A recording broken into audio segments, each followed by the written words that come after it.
काले धन, भ्रष्टाचार व भ्रष्ट व्यवस्था को समाप्त कर नव भारत के निर्माण का महाआंदोलन भारत स्वाभिमान के प्रथम चरण की द्वारिका से उज्जैन तक की यात्रा व झांसी से चित्रकूट व गुलबर्ग होते हुए महाराष्ट्र में संपन्न द्वितीय चरण की यात्रा के बाद अब तीसरे चरण की भारत स्वाभिमान यात्रा आज 1 मई मजदूर दिवस से छत्तीसगढ़ के दुर्ग से प्रारंभ हुई। दुर्ग दल्ली राजहरा में आयोजित विशाल जनसभा में स्वामी जी के दर्शन और आशीर्वाद लेने को हजारों लोग पहुंचे। मंच पर स्वामी जी और गणमान्य व्यक्तियों ने दीप प्रज्वलन किया। स्वाभिमान यात्रा के दौरान पहुंचे योग गुरु आदरणीय श्री रामदेव बाबा जी दल्ली राजहरा की श्रमिक बस्ती में निवासरत हमारे प्रबुद्धजन, आज का दिन दल्ली राजहरा के इतिहास का बहुत महत्वपूर्ण दिन है। जिन्होंने देश की धरती पर मजदूरों और किसानों के अधिकार की बात की, ऐसे महान स्वामी गुरु रामदेव आज हमारे मई दिवस पर उपस्थित है। मैं इनको दल्ली राजहरा के समस्त श्रमिक जगत की तरफ से धन्यवाद देता हूं कि वो आज हमारे बीच में आए हैं। भारत देश के अंदर में चारों तरफ हाहाकार मचा हुआ है। देश की जनता अशांत वातावरण में जी रही है। ये देश जिसे सोने की चिड़िया कहा जाता था, आजादी के बाद जो सपने जिन लोगों ने देखे थे, उन सपनों को कुछ लोगों ने कुचल दिया। उन सपनों को कुछ पूंजीपतियों ने अपने पैरों तले मसल दिया। और ऐसे समय में आज जरूरत है इस देश को एक सही दिशा निर्देश देने की।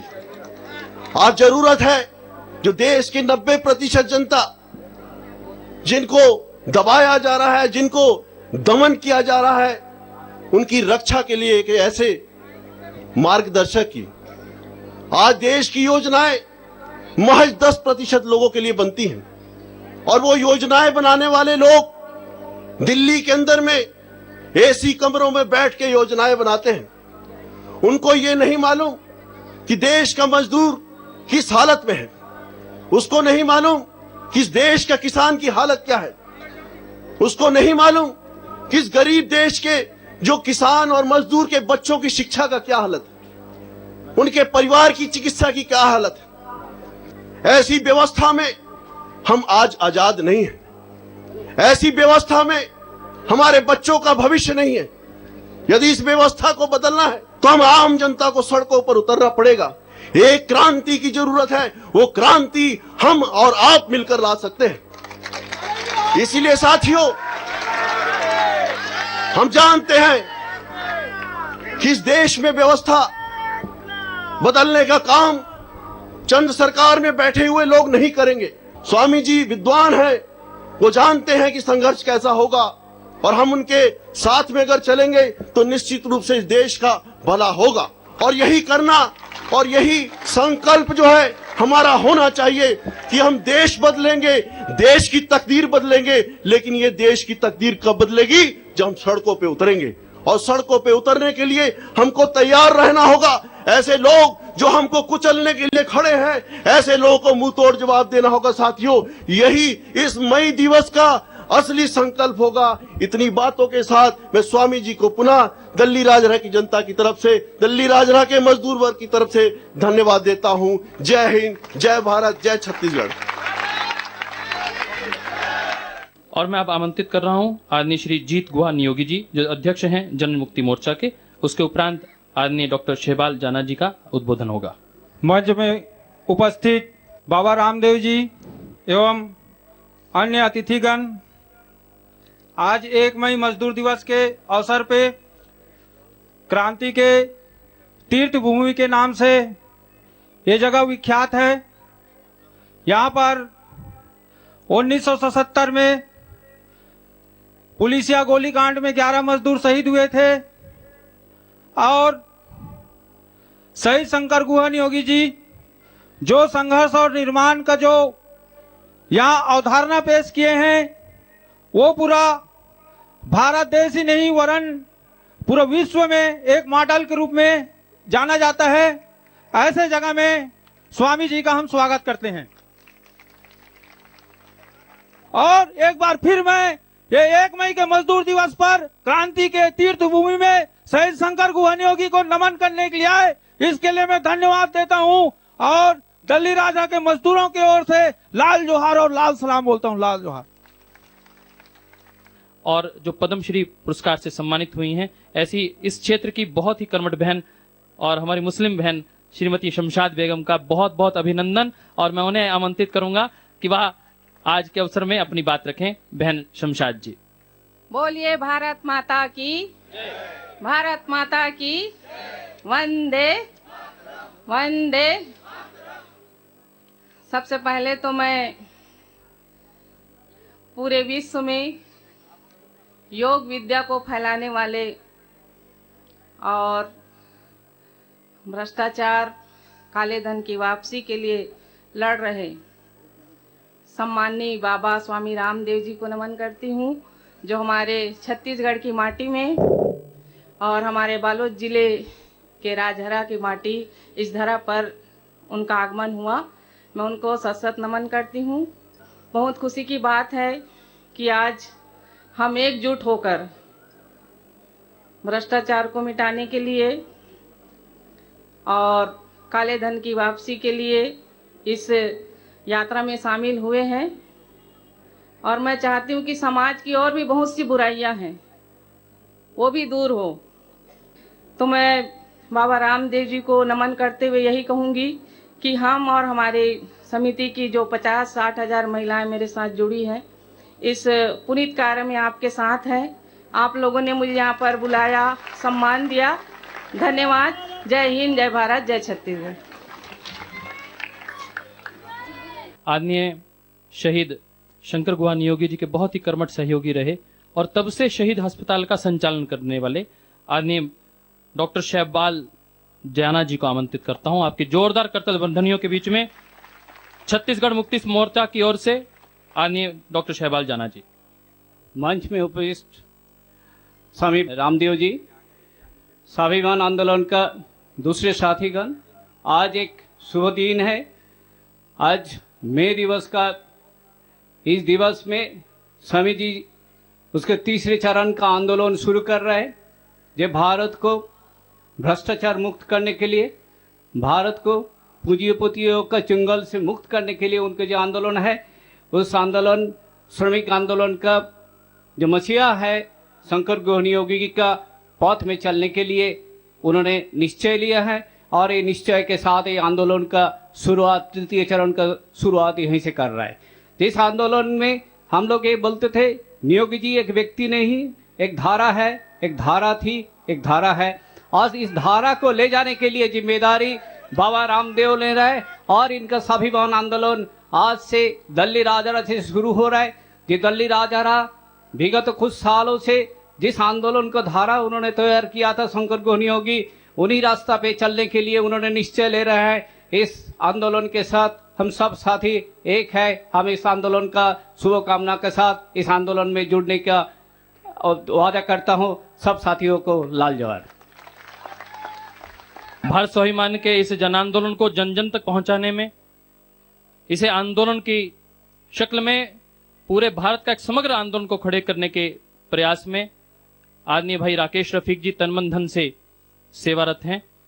मैं उन्हें आमंत्रित करूंगा कि वह भी अपना उद्बोधन दें। आदरणीय भाई राकेश रफीक जी। आज मई दिवस के अवसर पे भारत के मजदूरों के आदर्श शंकर गुहा नियोगी जी को नमन करते हुए आपके बीच में कुछ विचार रखूंगा।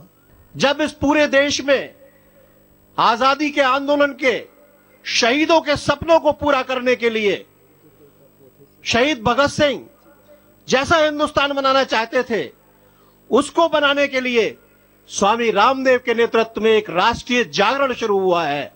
तो स्वामी रामदेव ने अपने इस संघर्ष के सोपान को इस बार जब मई दिवस से शुरू करने का निर्णय लिया, तो यह बात बड़ी स्वाभाविक थी कि हिंदुस्तान में भारत के मजदूरों को उन मजदूरों को जो खनन का काम करते हैं, इतनी एक कठोर जिंदगी जीते हैं, और उन आदिवासियों को जो इस देश के सच्चे मालिक हैं और प्रकृति में जो तमाम संपदा छुपी हुई है हिंदुस्तान की, उस संपदा के इन असली मालिकों को हटा के यहां पे नरसंहार करके पूरे दुनिया की मल्टीनेशनल कंपनियां यहां लूटने के लिए आई हुई हैं।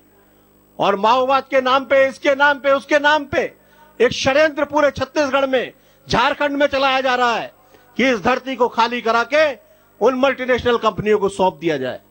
तो इन विदेशी षड्यंत्रों के खिलाफ स्वामी जी के नेतृत्व में देश भर की देशभक्त ताकतें एकत्रित हो रही हैं, और ये देशभक्त ताकतें जो आजादी का सपना हमारा अधूरा रह गया, उस सपने को पूरा करने के लिए आगे बढ़ रही हैं।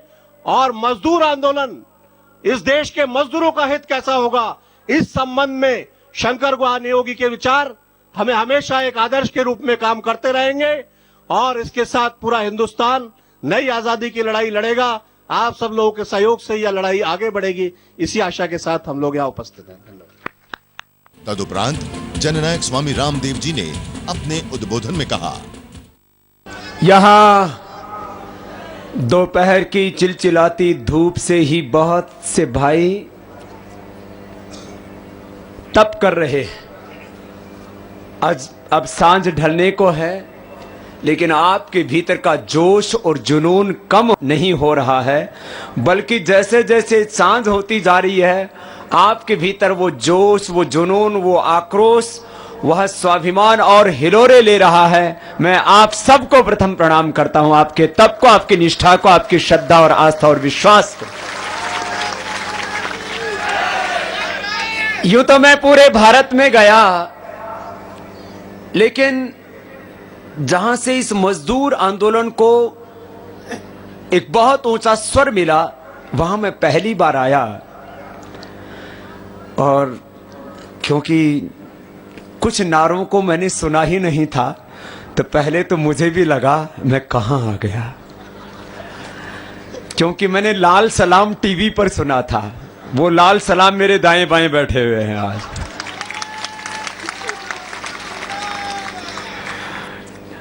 अच्छा, लाल सलाम के बारे में जो बताया गया था, उससे कुछ अलग मैंने यहां देखा।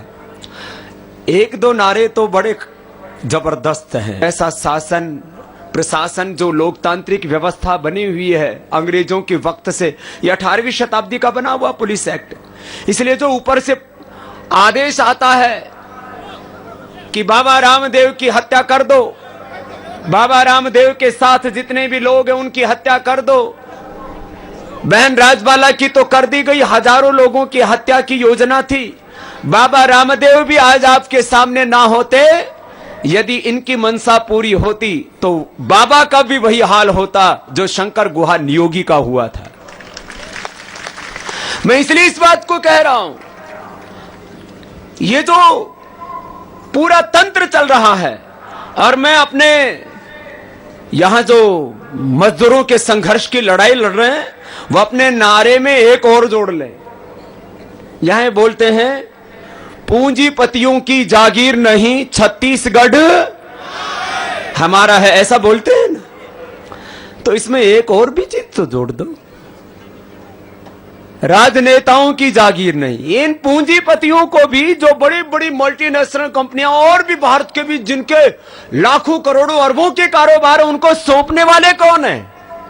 ये राजनेता। इसलिए आप लोग अकेला नारा लगाते हो, ये पूरा नहीं है, इसलिए मेरे साथ दोनों नारे लगाएंगे आप लोग।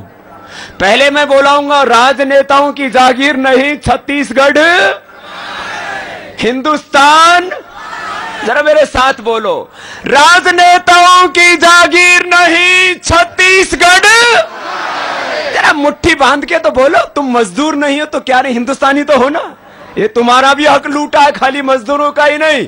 दोनों हाथ उठा के मुट्ठी बांध करके, राजनेताओं की जागीर नहीं, पूंजीपतियों की जागीर नहीं। अब मुझे लगा कि नारा पूरा हो गया है। और ये जो नारा बोल रहे थे, लाठी गोली खाएंगे आगे बढ़ते, ये तो लाठी गोलियां तो हम पर भी पड़नी है भाई। पहले भी पढ़ लिया, आगे भी पढ़ेंगे, तो जरा हाथ उठा करके बोलो मेरे साथ, लाठी गोली खाएंगे। ऊपर वालों को भी बोलना पड़ेगा और नीचे वालों को भी, दोनों हाथ उठा करके, लाठी गोली खाएंगे, लाठी गोली खाएंगे, भारत माता की वंदे इंकलाब। आज इस धरती पर आकर के ना आपका जोश, आपका शौर्य और स्वाभिमान देख करके मुझे उम्मीद जगी है कि भारत का भविष्य सुरक्षित है, क्योंकि आप जागे हुए हैं। इस दली राजहरा की इस ऐतिहासिक धरा से और आस पड़ोस के गांव से भी सब पिता तुल्य बुजुर्ग, श्रद्धामयी माताएं और देश का भविष्य युवक और युवतियां सब है यहां पर। एक उम्र, एक वर्ग, एक मजहब, एक समुदाय नहीं, यहां पूरा हिंदुस्तान है। मेरे मंच पर यहां दाएं और बाएं और हमारे वो भाई बहन जिन्होंने इस देश के लिए बहुत बड़ा कंट्रीब्यूशन दिया है। डॉक्टर जना जी,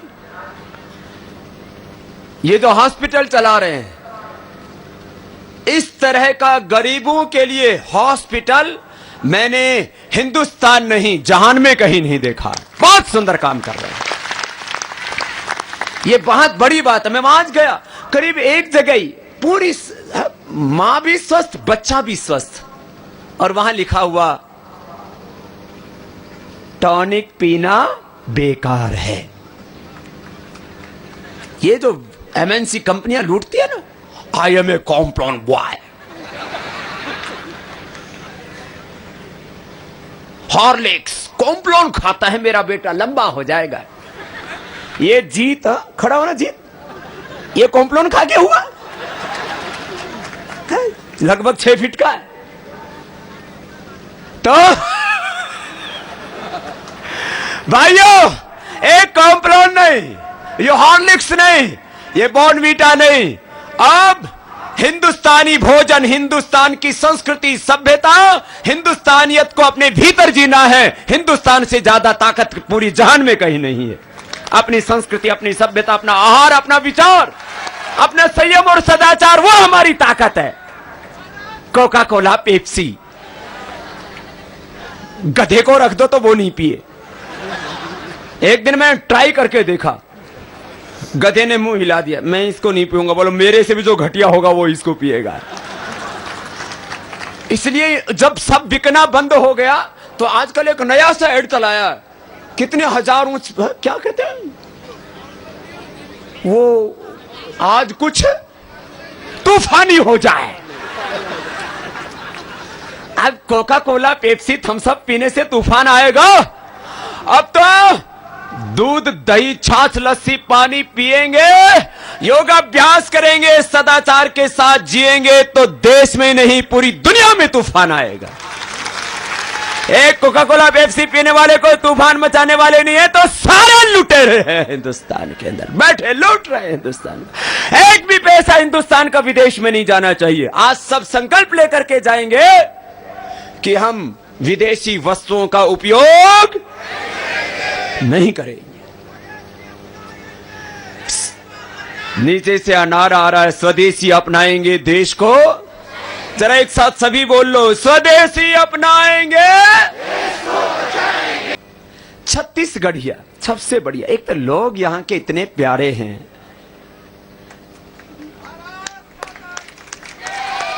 सबके चेहरों पर खुशी, प्रसन्नता, आनंद, जोश और जुनून। वतन के लिए अपना सर्वस्व अर्पित करने का जज्बा, शहादत का, बलिदान का ऊंचा भाव। फिर इस दली राजहरा को क्यों चुना? मुझे तो यहां का नाम याद करने में भी 2 दिन लग गए थे।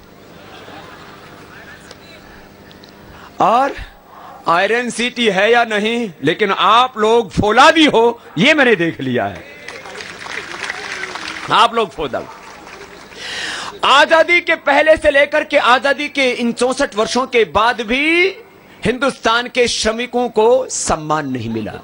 हमारे भाई मान जी कह रहे थे, वो सत्य है। दो का सबसे ज्यादा अपमान हुआ हिंदुस्तान में, अन्नदाता किसान का और इस राष्ट्र के निर्माता मजदूर का, श्रमिक का। और इसके पीछे का तर्क बताता हूं। जितने भी लोग बड़े बड़े भवनों में रहते हैं, राष्ट्रपति भवन, संसद किसने बनाया? मजदूरों ने। इन चौड़ी चौड़ी सड़कों पर करोड़पतियों की गाड़ियां जिन पर दौड़ती है, वो सड़कें किसने बनाई? जिन घरों में हम बैठ करके आराम की नींद सोते हैं और जिन स्कूलों में, कॉलेजों में, विश्वविद्यालयों में हमारे बच्चे पढ़ते हैं, वो किसने बनाए? जिन मंदिरों में बैठ करके हम पूजा पाठ करते हैं, वो किसने बनाए? इस पूरे राष्ट्र का निर्माण किसने किया? लेकिन क्या उन मजदूरों के बच्चों को उन स्कूलों में, कॉलेजों में, विश्वविद्यालयों में पढ़ने का अधिकार है? क्या उस संसद में और राष्ट्रपति भवन में मजदूरों की आवाज गूंजती है? क्या हिंदुस्तान में भी वो दिन आएंगे जैसे यूके, यूएसए, कनाडा में वहां मजदूर नौकरी करने जाते हैं तो अपनी गाड़ी में बैठ करके जाते हैं? क्या हिंदुस्तान में भी वो दिन आएंगे कि मजदूर भी काम करेंगे मेहनत से, लेकिन वो भी शान और स्वाभिमान के साथ सड़कों पर चल सकेंगे? ये प्रश्न बहुत गहरे हैं, लेकिन ये कुछ भी असंभव नहीं है। ये तो हक लूटा है उन लोगों ने जिनके भीतर न किसानों से, न मजदूरों से, न हिंदुस्तान से प्यार है। जिनको बैठा दिया हमने कुर्सी पर, लेकिन वो कुर्सी पर बैठने के अधिकारी नहीं है। वो सत्ता करने की पात्रता नहीं रखते, लेकिन चल रहा है सिस्टम। अब उस हिंदुस्तान की संसद को भी बचाना है, वहां से भ्रष्ट, बेईमान और लुटेरों को हटाना है। ये काम भी करना है। एक बहुत बड़ी लड़ाई है। तब मजदूरों की लड़ाई पूरी होगी, श्रमिकों को उनका हक मिलेगा, किसानों को, जवानों को, बच्चों को बराबर का हक मिलेगा। ये काम तो करना है और ये इस संकल्प के साथ यहां जाए। लेकिन अपने आप को बचाना भी तो है। ऐसा शरीर हो हमारा फर्स्ट क्लास, कोई बीमारी नहीं, एकदम फिट बॉडी, हाँ, स्ट्रक्चर भी अच्छा हो, कैरेक्टर भी अच्छा हो। सुबह उठ के प्राणायाम किया करो। बहुत धूल खाते हो, जो मजदूर हैं वो भी और जो मालिक हैं वो भी। ये पॉल्यूशन तो चारों ओर घूम रहा है। ये फेफड़े में जाता है, प्राणायाम नहीं करोगे तो भीतर जम जाएगा, फिर टीबी बनेगी, कैंसर बनेगा, फिर पटाखा फूट जाएगा। इसलिए सुबह उठ करके प्राणायाम जरूर करना। जो मेहनत करते हैं ना, श्रम करते हैं, वो व्यायाम मत करना, दंड बैठक मत लगाना, वो ऐसे ही बलवान रहेंगे। उनकी भुजाएं मेरे से भी ज्यादा मजबूत होंगी, वो वैसे ही स्टील बॉडी होते हैं। लेकिन प्राणायाम वो भी करें जो मजदूर हैं, कारीगर में, क्योंकि भीतर का सिस्टम कमजोर है। जना साहब, क्या मजदूर बीमार नहीं होते? जरूर होते हैं। मजदूर बीमार होते, उनके फेफड़े में, बोलो, फेफड़े की बीमारी लेके आते कि नहीं आते? आते। क्यों? जब तक फेफड़े मजबूत नहीं होंगे तो मजदूर भी मजबूर हो जाएगा।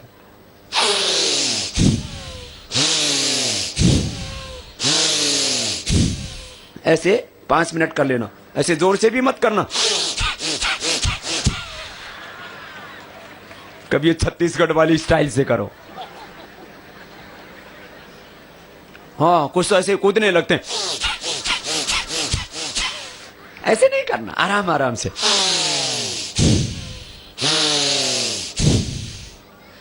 जो कमजोर होता है उसी को बीमारी होती है ना। ताकतवर आदमी को बीमारी होती है, कमजोर को सब सताते हैं। देखो, अत्याचार हुए हैं, क्रूरताएं हुई हैं, बर्बरताएं हुई हैं। जो अपने हक की आवाज उठाता है उसी को भून दिया जाता है गोलियों से। सुनो, अपने आप को मजबूत बना के रखो। कायर कमजोर लोगों के लिए धरती है ही नहीं। वीर भोग्या वसुंधरा, बलवान बनो, बलम उपास्व नाम आत्मा बलिहीनेन लभ्य। धर्म के क्षेत्र में आगे बढ़ना हो, जीवन के क्षेत्र में आगे बढ़ना हो, बलवान बनो। कमजोर होंगे ना फेफड़े तो दमा हो जाएगा, कमजोर होंगे लीवर, किडनी, ये सब भीतर का पेनक्रियास तो बीमार हो जाएगा। ताकतवर को कोई बीमारी, ताकतवर को कोई सताता भी नहीं, कमजोर होता कोई भी धक्का मार देता है। और तगड़ा सा आदमी थोड़ा साइड में भी देखा ना तो 10 फीट दूर भागता आदमी। बलवान बनो, कमजोर नहीं रहना। भस्त्रिका करना, रेस्पिरेटरी सिस्टम मजबूत हो जाएगा। कभी जिंदगी में टीबी, कैंसर मतलब ही नहीं। दूसरा, फिर कपालभाति, ये सब करना। फिर हॉस्पिटल में नहीं जाना पड़ेगा, फिर जना साहब के पास भी नहीं जाना पड़ेगा। ये तो परेशान है क्योंकि ये कमाई के लिए करते ही नहीं। अब इनके यहाँ बेड का कितना पैसा है जी? 10 रुपए, 5 रुपए। अब 5 रुपए में तो बेड की बेडशीट भी नहीं धुलाई होती, फिर इलाज करते हैं। तो ये तो चाहते हैं कि लोग कम से कम आए वहां। और ये जो हॉस्पिटल चला रहे हैं, मैं सबसे आह्वान करूंगा, वहां गरीब लोगों की सेवा हो रही है, सब लोग वहां दान करो। पतंजलि योगपीठ की ओर से हम इनको चेक दे करके जा रहे हैं। राशि इसलिए नहीं बता रहे हैं कि दान कह करके नहीं देना चाहिए, लेकिन हम सहयोग करेंगे क्योंकि मैंने देखा है वहां बहुत अच्छा काम हो रहा है और आप लोग भी सहयोग करना। है? कृपा समोसा और चटनी खाने से नहीं आती।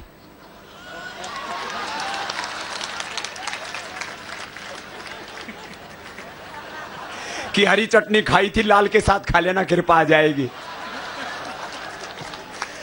कृपा भगवान की उनको मिलती है जो गरीबों की सेवा करते हैं, क्योंकि गरीबों में नर में नारायण वास करते हैं, उनसे कृपा मिलेगी प्रभु, उनकी सेवा।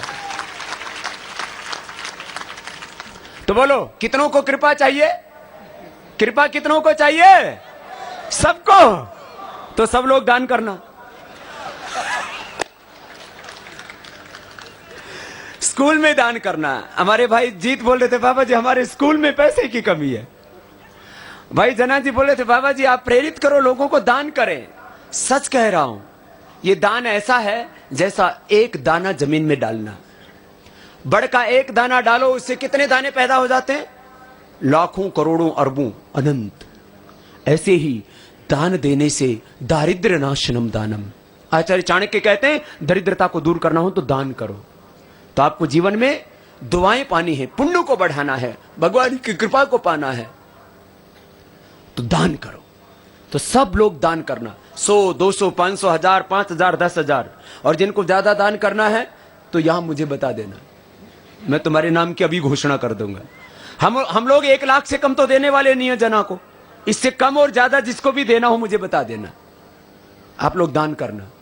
और जो हम काम कर रहे हैं, भारत स्वाभिमान का एक काला धन, भ्रष्टाचार और भ्रष्ट व्यवस्था के, अन्यायपूर्ण व्यवस्था के विरुद्ध इस अभियान को चला रहे, इसमें भी दान करना। क्योंकि हम विदेशी कंपनियों के सहारे इस अभियान को नहीं चला रहे, कॉर्पोरेट के सहारे इस अभियान को नहीं चला रहे, सरकारों के गुलाम होकर के मैं इस अभियान को आगे नहीं बढ़ाना चाहते। आम आदमी और अंतिम आदमी की लड़ाई को उसी के सहयोग से हम आगे बढ़ाना चाहते हैं, इसलिए सबको लगना इस काम में। शराब दारू पीते थे क्या? और अपने आत्मा गवा देती है। भीतर से जो आवाज आती है ना, भीतर से आत्मा में जो पुकार उठती है, परमात्मा की पुकार है। तो अपने आत्मा से पूछ के देखो, बीड़ी पीना चाहिए? बोलो, अरे जोर से तो बोलो। अंदर से क्या आवाज आती है? दारू पीना चाहिए? चोरी करनी चाहिए? हिंसा करनी चाहिए? किसी का हक मारना चाहिए? दुराचार, गलत काम करना चाहिए? बस यही अंदर में, कितनी सी बात है। चलो सुबह सुबह उठ के अब ये प्राणायाम करना, कोई नशा नहीं करेगा और कोई रोगी नहीं होगा। चलो हिलाओ सब, मैं अकेला क्यों हिलाऊं, तुम हिलाओ। श्वास बाहर छोड़ो। बच्चे बहुत अच्छे कर रहे हैं, ये छत्तीसगढ़ के बच्चे बहुत अच्छे हैं, इतने अनुशासित, इतने शांत, एक आवाज नहीं कर रहा। नहीं तो स्कूल में भी टीचर को बीच में बैठाना पड़ता है, इनके बीच में कोई नहीं बैठा, एकदम डिसिप्लिन। इन बच्चों के लिए जोरदार तालियां बजाइए। यही हमारे कल का भविष्य, बहुत अच्छे हैं और एकदम बिल्कुल फर्स्ट क्लास, स्मार्ट, तेजस्वी हैं सब। कोका कोला नहीं पीते ना रे बच्चों, कभी नहीं पीना। हाँ, सांस को बाहर छोड़ो, कर लो सब, कुछ मोटे मोटे भी बैठे।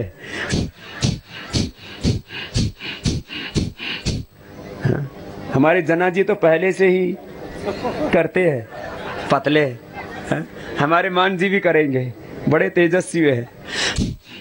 बाकी और दूसरा मेहनत करना, लेकिन ये भी लीवर, स्प्लीन, इंटेस्टाइन, पेनक्रियास सब ठीक रहेगा। ना गैस, ना कब्ज, ना एसिडिटी, ना लीवर की खराबी, ना किडनी की खराबी, ना शुगर, ना पाइल्स, ना फिशर, ना इंडाइजेशन। खूब तो फर्स्ट क्लास भूख लगेगी। सुखी कौन रहता है? जिसको भूख अच्छी लगे। अच्छा, स्वाद घी में है, मीठे में है, रबड़ी में, रसगुल्ला में है, जलेबी में है, किस में है स्वाद?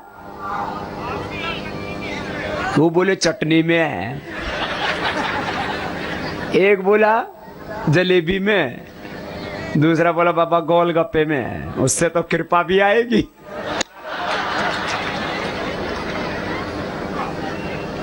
हे भगवान, ये कृपा भी रसगुल्लों में, गोलगप्पों में और समोसे में घूम गई कलयुग में। सुनो, स्वाद किसमें है? भूख में। स्वाद किसमें है? हाँ, सबको भूख अच्छी लगेगी, योग करोगे नींद अच्छी आएगी, विचार अच्छे रहेंगे, शरीर में शक्ति रहेगी, मेहनत अच्छी करोगे, सब कुछ ठीक हो जाएगा। हाँ, 10-15 मिनट ये करना।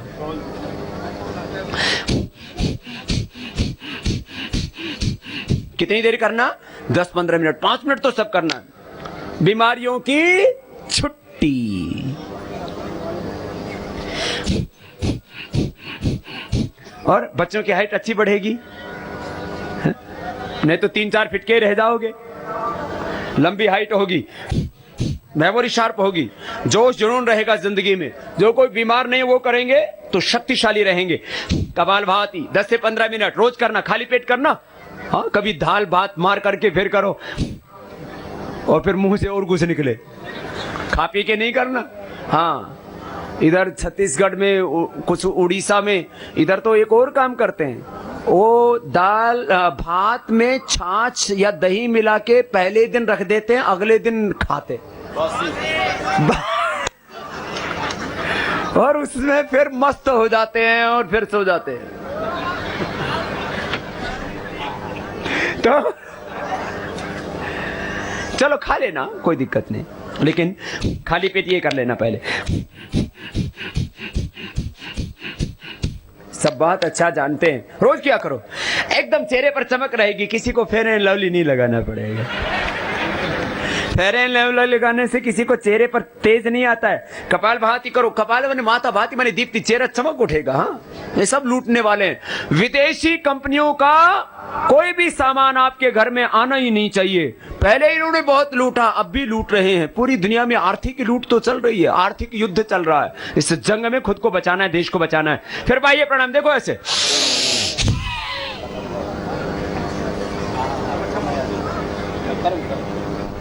समझ में आया? ऐसे ना, ये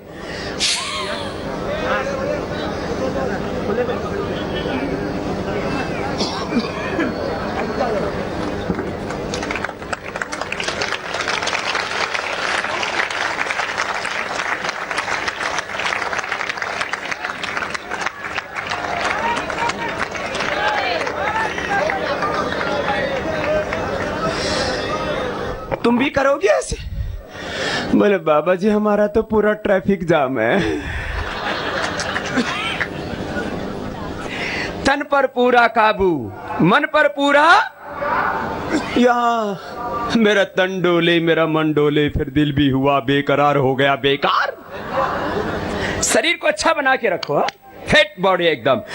भस्त्रिका, कपालभाति, बाह्य प्राणायाम, फिर गले थायराइड, ये इनका टाइमिंग है। रोज आस्था टीवी देखते हो ना, करते हो ना, फिर रोज क्या करो, देख देख करके।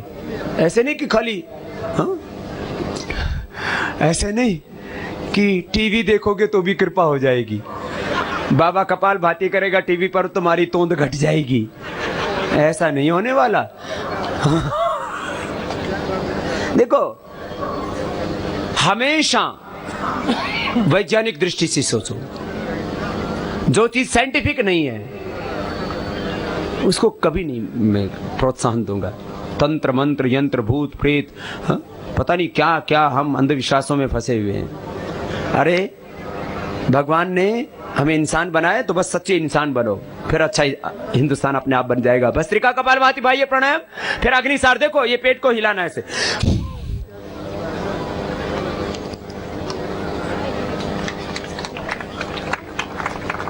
ऐसे पेट को हिलाओ। सारी दुनिया को हिलाना है ना, तो पहले अपने आप को हिलाओ।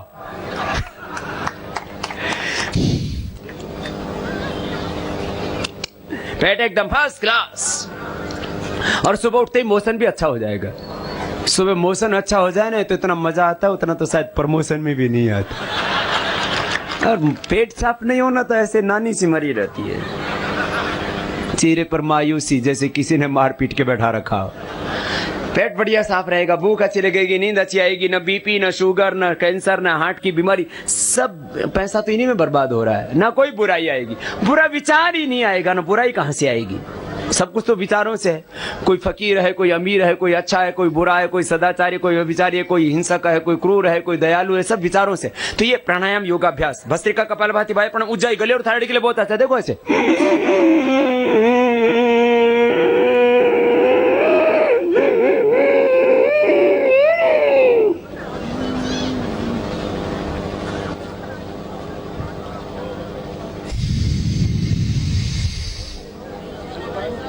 ये गले और थायराइड के लिए बहुत अच्छा है। इसका नाम है उज्जाई। क्या नाम है?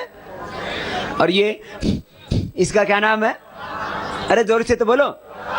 ये तो हो गया 100 करोड़ से ज्यादा हिंदुस्तान के लोगों की जुबान पर नाम आ गया प्राणायाम का। नहीं तो पहले कपालभाति किसी को नाम आता ही नहीं था। और ये क्या नाम, इसका क्या नाम है? अनुलोम विलोम। सबको पता है। चलो हाथ उठाओ ना, करो ना, इससे दिमाग ठीक रहता है। दिमाग ठीक रहेगा तो सब कुछ ठीक रहेगा। दिमाग ही खराब है लोगों का। हाँ करो अनुलोम विलोम, इससे दिमाग भी ठीक रहेगा, शरीर भी ठीक रहेगा।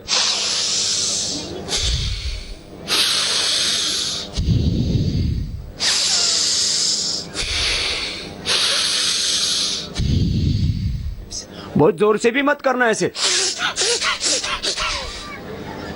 जोर जोर से नहीं करना, आराम आराम से करना। पूरा दिमाग, दिल, नस नाड़ियां सब ठीक हो जाएंगी। फिर भ्रामरी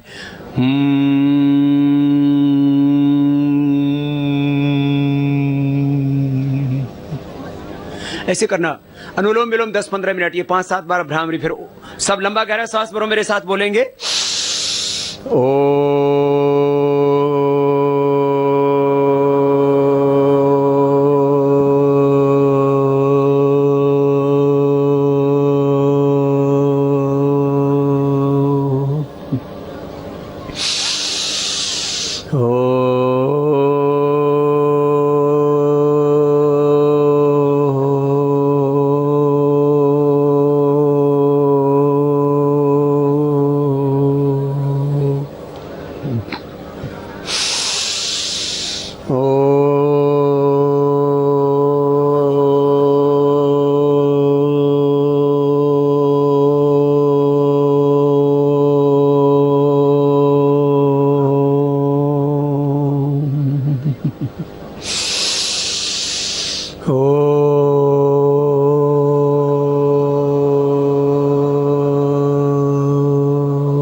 ऐसे ओंकार का जप करना, तन मन जीवन में शांति मिलेगी। सांसों के साथ ध्यान करना, ये सोचना कि मस्तिष्क और मस्तिष्क में ज्ञान वो भगवान देता है। यह हाथ और इन हाथों में काम करने की शक्ति भगवान देता है। इस वाणी में बोलने की शक्ति, जीवन में जीने की शक्ति वो भगवान ही दे रहा है। तो उसके प्रति अटूट विश्वास, ये प्राणायाम। थोड़ा सा व्यायाम, सूर्य नमस्कार और दंड बैठक, कसरत, थोड़े आसन, सब देखते हो ना रोज, उसको रोज करना। तो मैं आपसे कुछ प्रश्न करता हूं, बोलो। हमें रोगी रहना, रोगी होकर के दुखी होना चाहिए, निरोगी रहना चाहिए? सबको निरोगी रहना चाहिए। सबके भीतर से यही आवाज आ रही है। हमको बीड़ी, सिगरेट, शराब, गुटखा आदि खा करके कैंसर से मरना चाहिए या स्वस्थ रह करके जीना चाहिए? सब यही कह रहे हैं। ये 400 लाख करोड़ रुपए का काला धन आना चाहिए या नहीं आना चाहिए? ये भ्रष्टाचार मिटना चाहिए कि नहीं मिटना चाहिए? और ये करीब 20,000 लाख करोड़ रुपए की भू संपदाएं, लोहा, कोयला और हीरा आदि, ये बचना चाहिए कि लुटना चाहिए? देश के मजदूरों को, किसानों को उनका हक मिलना चाहिए कि नहीं मिलना चाहिए? हमें अपनी भाषा में पढ़ने का अधिकार होना चाहिए कि नहीं? सबको एक जैसा उपचार, एक जैसा इलाज मिलना चाहिए कि नहीं? सबको एक जैसी शिक्षा मिलनी चाहिए कि नहीं? तो क्या मिल रही है? क्यों नहीं मिलती? यही तो गड़बड़ हो रही है। और कौन कहता है भारत कमजोर है? जिस देश में 20,000 लाख करोड़ रुपए की तो भू संपदाएं हो। ये मैं आ रहा था और देख रहा था, सब लुट गया। ये खाली दल्ली राजहरा की बात नहीं, पूरा हिंदुस्तान ऐसे ही लुट रहा है और हम देख रहे हैं खुली आंखों से। तुम्हारे घर में से कोई 100, 200, 400 रुपए या जो बड़े हैं थोड़े 4000 या 4 लाख रुपए लूट के ले जाए तो लूटने दोगे? क्यों? क्योंकि वो हमारा है। वो किसका है? तुम्हारा हाथ कोई काटने दोगे? क्यों? तुम्हारी माँ बहन बेटी के साथ कोई गलत काम करे तो करने दोगे? तो ये हिंदुस्तान क्या हमारी माँ नहीं है? ये हमारा मादरे वतन नहीं है क्या? तो ये लुटेगी तो तुम मौन बैठोगे? हिंदुस्तान लुटेगा तो तुम मौन रहोगे? बस यही मैं बात कह रहा हूं। तो मुझे गवर्नमेंट ने कह दिया बाबा रामदेव तो एंटी नेशनल मूवमेंट चला रहा है। मैं आतंकवादी हूं भाई? बोलो तो। लेकिन सरकार को तो आतंकवादी अच्छे लगते हैं, उनका सम्मान करती है और बाबा जैसे लोगों का अपमान करती है। हम उनको देशद्रोही नजर आते हैं। हमको कहते हैं बाबा रामदेव तो एंटी नेशनल एलिमेंट है।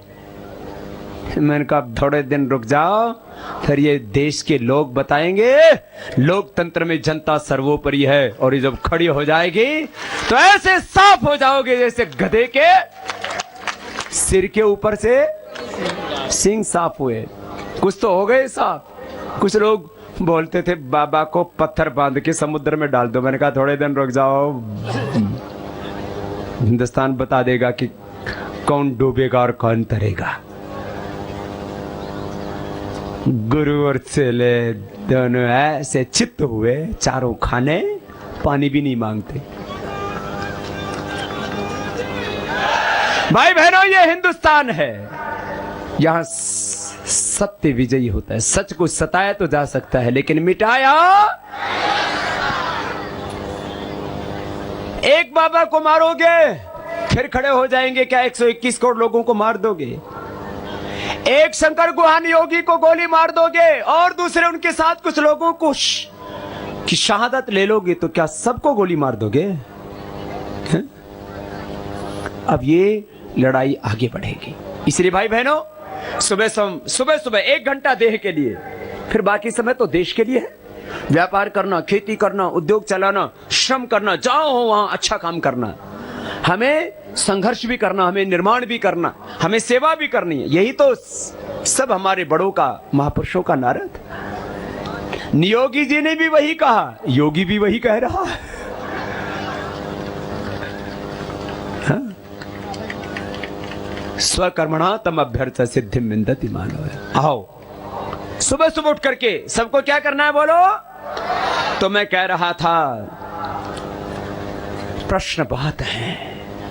लोग कहते हैं भारत गरीब है। मैं कहता हूं भारत से अमीर कोई मुल्क ही नहीं। हमें क्या बता दे गए? अमेरिका अमीर है। मैं बताता हूं अमेरिका से गरीब दुनिया का कोई मुल्क नहीं। सुन लो जरा, हमारा जो डेफिसिट है वो है 4%, जिससे भारत की रैंकिंग घटा दी स्टैंडर्ड एंड पुअर्स ने। हमारा जो डेफिसिट है सरकारी बजटीय घाटा कितना है? 4%। अमेरिका का कितना है? 8%। तो भारत कमजोर हुआ या अमेरिका? अब अगला सुन लो, भारत की ग्रोथ रेट ये बेईमान लोगों ने गड़बड़ कर रखी है। उसमें तो वैसे तो 9 थी पहले, अब करीब 6-7 पर आ गई है। तो पहले 9-10 थी, अब 6-7 पर आ गई, कोई बात नहीं। लेकिन अमेरिका की ग्रोथ रेट, विकास दर है 2%। तो भारत गरीब है या अमेरिका? हमारी बचत है करीब 30 से 40% और अमेरिका की बचत है 10%। सेविंग, जिसकी बचत होती है वही तो उसके पास पैसा होता है। तो अमेरिका की सेविंग 10%, हमारी सेविंग 30 से 40%। तो अमेरिका गरीब है या भारत? हाँ, अमेरिका गरीब है। जिसकी बचत ज्यादा होगी वो तो ताकतवर होगा ना। और भारत का ऊपर विदेशी ऋण है करीब 11 लाख करोड़। कितना? जरा सुनना, सुन करके फिर ध्यान से उत्तर देना। अमेरिका के ऊपर विदेशी ऋण है करीब 700 लाख करोड़ और विदेशी इन्वेस्टमेंट के नाम पर उसके अंदर है करीब 1100 लाख करोड़। यदि वापस लेने आ जाएं और अंदर का जोड़ दो तो वो करीब ऋण भी उसका एक एक्सटर्नल डेट बोलते हैं, इंटरनल डेट बोलते हैं, दोनों मिला दो तो 1100 लाख करोड़, 1100 लाख करोड़ रुपए इन्वेस्ट कर रखा, दोनों मांग लेंगे तो 2200 लाख करोड़ होगा। अमेरिका की 21 पीढ़ियां नहीं दे सकती ये 2100 लाख करोड़ रुपए। भारत के ऊपर मात्र 11 लाख करोड़ है, वो तो एक दिन में हम चुका देंगे, और हिंदुस्तान, अमेरिका की 21 पीढ़ियां नहीं चुका सकती कर्ज को। तो अमेरिका कमजोर है या भारत? अमेरिका। हमारे पास में सोना है करीब 1 लाख टन। कितना है हिंदुस्तान के पास? उसकी कीमत है करीब 300 लाख करोड़। कितनी? अरे जोर से तो बोलो, ये तुम्हें थोड़े दिन में दिलवाना है, चिंता क्यों कर रहे हो? और भारत में नेचुरल रिसोर्सेज हैं करीब 20,000 लाख करोड़ के। कितने के? अकेला कोयला ये करीब 1100 लाख करोड़ रुपए का, और लोहा है करीब 1000 लाख करोड़ का। कितने का? अकेले छत्तीसगढ़ में कोयला करीब 200 लाख करोड़ का है, लोहा भी उससे ज्यादा ही होगा, सबसे ज्यादा यही है। तो भारत गरीब हुआ या अमेरिका? जोर से तो बोलो, भारत गरीब या अमेरिका? अच्छा, गांव का बच्चा पढ़ लिख के कहां जाना चाहता है? शहर में। और शहर का बच्चा पढ़ लिख के कहां जाना चाहता है? अमेरिका में। तो अमेरिका जाओगे? क्यों जाओगे? लेकिन यहां ये इतनी ताकत तो है, लेकिन ये चंद लोगों ने लूट ली है। ये लूटा हुआ अपना अधिकार जिस दिन हम वापस ले लेंगे, हिंदुस्तान अमेरिका से तो 100 गुना ज्यादा ताकतवर मुल्क होगा। बोलो, ऐसा हिंदुस्तान बनाना है? फिर कोई बच्चा विदेश में, सारी दुनिया हमारे कदमों के पीछे चलेगी, सारे जहां से अच्छा। ये मैंने सब तथ्यों के आधार पर आपको सब बातें बताई। करीब 5 साल तक मैंने इसके ऊपर प्रामाणिकता से अध्ययन किया है। भारत की ताकत क्या है, जैसे एक एक इंसान में कितनी ताकत है, एक एक इंसान में इतनी ताकत है कि पूरी जहान को बदल सकता है, पूरी जहान को रोशन कर सकता है। ऐसे ही हिंदुस्तान में इतनी ताकत है कि पूरी दुनिया को ताकत दे सकता है। इतना ताकतवर मुल्क है। लेकिन मैंने पहले ही नारा दिया था ना, वो पूरा नारा दे दिया। अब दोबारा से दोनों नारे बोलना, और दोनों नारों में मैंने बोला, ये राजनेताओं की जागीर नहीं हिंदुस्तान, पूंजीपतियों की जागीर नहीं हिंदुस्तान, छत्तीसगढ़, ये है नारा। ये सब कुछ हमारा है। अच्छे पूंजीपतियों का हम सम्मान करते हैं, वो पूंजीपति नहीं कहलाते, फिर वो तो छोटे मोटे व्यापारी है, कोई 5, 10, 20 लाख रुपए का बिजनेस कर रहे हैं, कोई थोड़ा और भी ज्यादा। जो ईमानदारी से काम करे उस पूंजीपति का सम्मान, जो ईमानदारी से मेहनत करे उस श्रमिक का सम्मान, जो ईमानदारी से काम करे इस डॉक्टर का, राजनेता का, सबका सम्मान है। लेकिन ये बेईमान लोग, कुछ चंद बेईमान लोग, उन्होंने हिंदुस्तान को नर्क बना के रख दिया। तो बोलो, हिंदुस्तान को नर्क बनाना है या स्वर्ग? और कौन बनाएगा? भगवान राम जी आएंगे, कृष्ण जी आएंगे, प्रोफेट मोहम्मद साहब आएंगे, यीशु मसीह आएंगे। कौन बनाएगा हिंदुस्तान? हम अपने हाथों से एक नया भारत बनाएंगे। ये संकल्प आज लेकर के जाएंगे। आपकी आस्था अडिग है। आपकी इस योग निष्ठा को, गुरु निष्ठा को, राष्ट्र निष्ठा को मैं हृदय से सलाम करता हूं। अभिनंदन है आपका। आज सब संकल्प लेकर के जाएं। जब तक ये काला धन नहीं मिल जाएगा, भ्रष्टाचार नहीं मिट जाएगा, अन्यायपूर्ण व्यवस्थाएं समाप्त नहीं हो जाएंगी, मजदूरों को उनका हक नहीं मिल जाएगा, किसानों को उनका हक नहीं मिल जाएगा, तब तक हमारा संघर्ष जारी रहेगा। और फिर से आवाज आनी चाहिए, चाहे अब कितने ही भयंकर प्रलय हो जाए, कितनी ही आंधी और तूफान आए, हम आगे बढ़ते जाएंगे, लाठी गोली खाएंगे। बोले भारत माता की जय। आप सब ने इतनी श्रद्धा से इस अनुष्ठान को साकार रूप दिया। आज भारत स्वाभिमान यात्रा का 3रा चरण प्रारंभ हुआ। इस ऐतिहासिक धरा से मैं अपने सभी यहाँ पर जो मेरे साथ बैठे हुए वो महापुरुष जिन्होंने अपने जीवन में बहुत बड़े रचनात्मक कार्य किए हैं, ऐसे डॉक्टर जाना जी, प्रख्यात मूर्तिकार श्री नेल्सन जी, हमारी बहुत ही तेजस्विनी ऊर्जावती मुस्लिम बहन शमशाद बेगम जी, जो महिलाओं के लिए एक आदर्श काम कर रही हैं। ऐसी बहनों को बड़ी भूमिका निभाने के लिए और आगे आना चाहिए। एक बार उनका जोरदार पुनः अभिनंदन है। प्रोत्साहित कीजिए माताओं को। और हमारे आदर्श शिक्षक श्री दास जी, पूज्य माता आशा नियोगी जी, हमारी बहुत ही तेजस्विनी बहन जया जी जो पूरे छत्तीसगढ़ में बहुत ऊर्जा के साथ काम कर रही है, हमारे आचार्य दयासागर जी, भाई श्री रविंद्र जी, श्री भाई संजय जी के मार्गदर्शन में बहुत सुंदर काम यहाँ पर हो रहा है। भाई जयंत जी जो हमारे युवा प्रभारी हैं और हमारे भाई शिव नारायण जी जो हमारे राज्य पर्यवेक्षक के तौर पर सेवाव्रती भाई बहुत निष्ठा से यहाँ सेवा दे रहे हैं। भाई जीत गुहा जी, भाई राकेश रफीक जी और भाई अनूप जी, भाई नरेंद्र जी, भाई अनूप बंसल जी, नरेंद्र पटेल जी, इंदु बहन, श्रीमती अमित मुंदड़ा जी, सुशील जी, मनीषा बहन, बहन स्मिता जी, सब भाई बहुत ऊर्जा के साथ काम कर रहे हैं। और हमारे भाई कमलजीत सिंह मान जी, सबका हम बहुत बहुत अभिनंदन करते हैं। हमारे सभी कार्यकर्ताओं ने गांव-गांव में जाकर के यहाँ समितियों का निर्माण किया, क्योंकि अभी ये 3 जून में तो एक सांकेतिक आंदोलन है, आर पार की लड़ाई तो अगस्त में शुरू होगी और इस बार उन भ्रष्ट और बेईमान लोगों को हिंदुस्तान का हक देना ही पड़ेगा। हम भीख नहीं मांग रहे, हम अपना अधिकार मांग रहे हैं और वो हमारा जन्म सिद्ध संवैधानिक मौलिक अधिकार, हम उसको लेकर के रहेंगे। भारत माता की वंदे।